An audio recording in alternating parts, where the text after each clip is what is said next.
Hello, my name is Jon Roloff, and this is my game design idea for MUL 315. The game that I came up with is called Derailed. Derailed can be either a board game or an electronic game.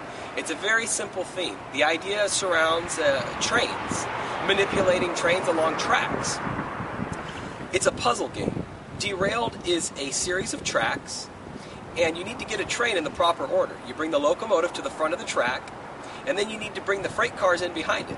And those all are followed by the caboose in the rear. Once all these pieces have been connected together, the rail yard arm will raise and the train will be able to depart. The tricky part is, the challenge is, each one of the freight carts can only be placed in a specific order.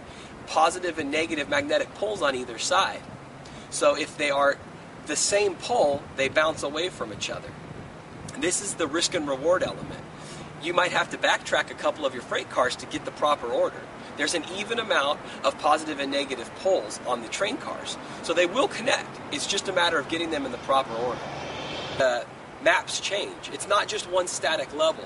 You'll end up with a rail yard on one level, but after you've connected your locomotive all the way across and your caboose at the end, and it's exited the level, you go to a new rail yard, a new puzzle, either more pieces or a different combination of pieces, or a train tracks that are configured in a different manner, making the game challenging.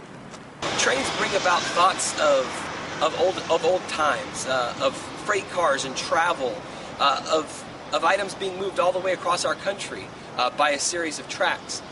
It has a feeling of the wooden sleepers, the I-beams that come across the track.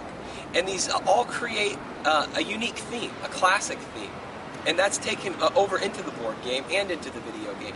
Both with the textures that are used, lots of wood textures, metal. We take sounds from the rail yards. As the freight cars are pushed across the trail, or tracks, on the electronic version, the game produces track noises. The locomotive makes locomotive engine noises. The locomotive produces steam and smoke. It really gives you a feel that these trains are real, that you're manipulating these items along actual tracks. The board game's a little different. It uses magnetic pieces along tracks, but it's using a solid wooden board. So it still gives you that feel of the old rail yard. We're really excited about Derailed. I invite you to jump on board because the train is about to move out of town. Thank you so much.